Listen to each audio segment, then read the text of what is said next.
Welcome, people of the World Wide Web. So, Cypher Sigma here for a little movie review, and it wasn't too much out that I haven't really seen, so I picked a kind of bit of a random one. So, it is Insidious, The Red Door.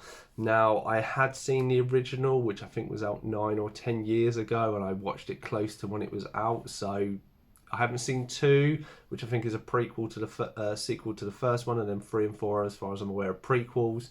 So I had no idea really much to what's going on. Um, the movie stars Patrick Wilson again and Rose Byrne as the parents. The kids actors are returning, so I mean I did like that. More or less, as far as I could tell, everyone who was a major part of the series, even the kids, and now still in this as adults, which I really liked that. I really liked that they kind of continued on this story. It is as far as I've been told, the final chapter of, I think, the Lambert family. So that is who like the main family is all based around. So yeah, it's not to say from there is an after credit scene, so you have to wait until the very end. It's very flick up, and it basically it doesn't give away really anything. It gives a slight hint that there may be more to it. As far as the director has said, there isn't going to be any more for the Lambert family, but I imagine they will carry it on if it's popular enough. This is the directing debut of Patrick Wilson, so he plays a dad in this. He is also the director. It's his first direction, and yeah, it was all right. And most part, I say I haven't seen one in so long, and I've not seen two, so there's a lot of things that I may not have missed, or if I'm not a die-hard pick up. I don't think I even own Insidious, so I will probably go back and pick up this collection because I think I would quite like to see how it goes. I don't have much horror, so I want to kind of expand a bit on that in future. Maybe towards Halloween, or maybe even next year I might have that as a bit more in my target. So let's slap up the spoiler warnings as we always do, and let's get into it, even though I didn't really explain what the film was about.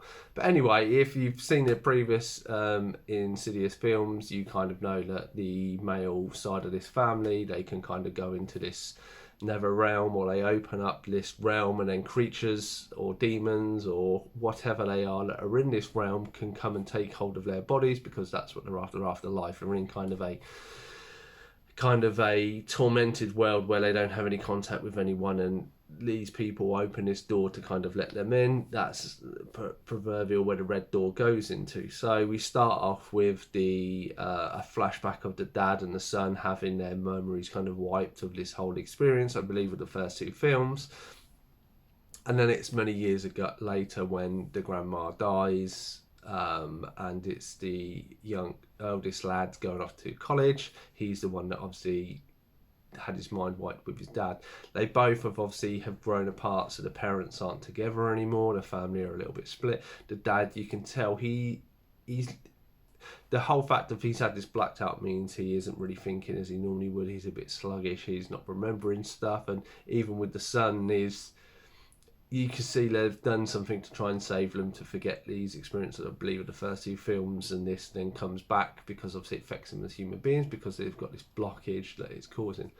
The young lad is an artist. His dad drives him to college, and they have a big bust up because there is this divide, and the dad's trying to do better than his dad did, but turns out being just as bad. And then it's on this campus that the young lad then has a new art teacher, and as her training technique goes of teaching them, it kind of is almost kind of undoing this mental block that has been placed in there, and he kind of is opening up the door. As he's opening up the door, the ghosts are kind of coming through to him, and this woman he meets, who is originally his roommate Chris, his dad is also having phantoms of stuff. So that's kind of the premise as it goes, and then the kind of idea is they have to shut the red door, and that's what the film ultimately leads to. Then the family kind of go away, have the happy ending that you'd think they do, but then the bonus bit is just a flickering of a light over the door. That's it in a nutshell. I don't want to give too much away. Overall, I mean, if you look visually at this film from start to finish, it is filmed in a very nice, eye-pleasing way. Patrick Wilson is his first director, but he didn't do a bad job. He didn't do the greatest job in the world, and I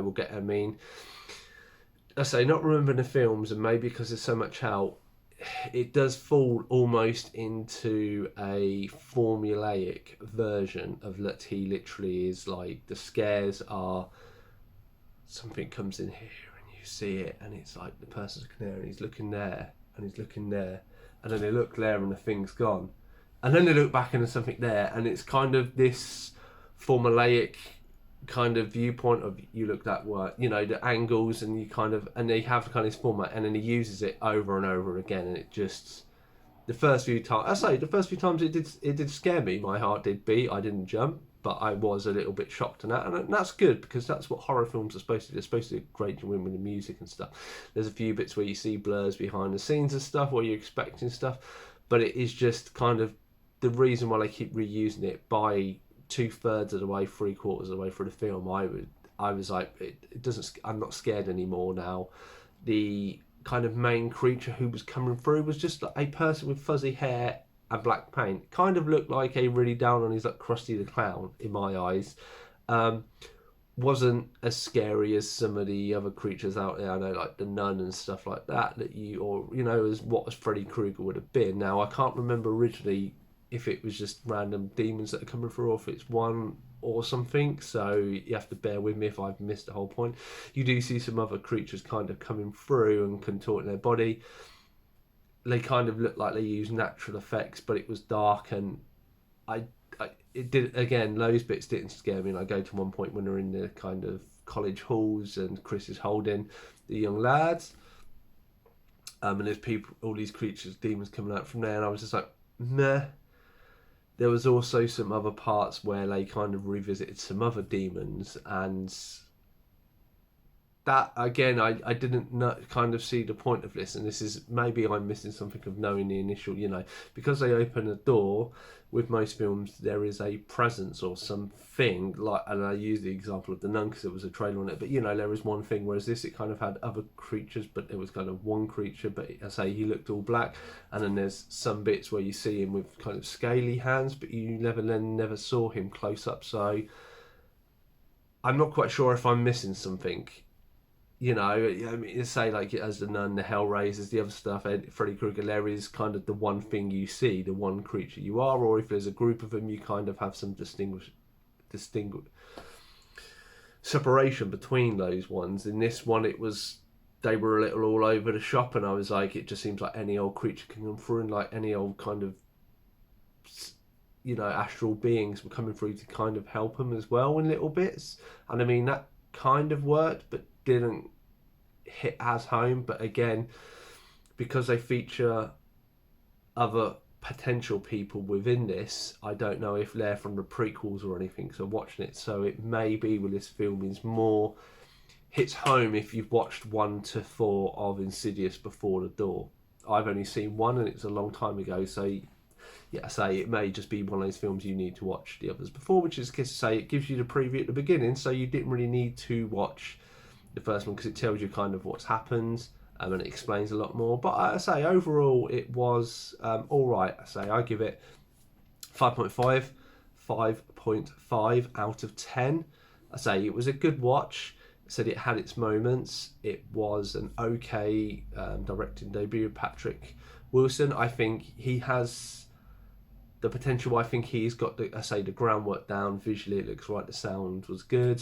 There were just bits of the story, and obviously being a director, I don't think he necessarily wrote it. But I think, given him a better script, I think he can necessarily come into his own. So I do look forward to future projects from him if he does do it. I know maybe it's just one and done. Who knows? But yeah, I liked it. As I say, I liked the film enough to want to go back and revisit some of the other ones, so that's enough for me. Hope you liked this movie review of Insidious, The Red Door. Have you seen it? What are your views? Did I hit the mark? Should I go back and revisit specific ones? Hopefully they might do a 5-box set and I might go and buy that. Otherwise, I've been Cypher Sigma. Hope you're enjoying the videos, movie reviews, and I'll definitely see you next one.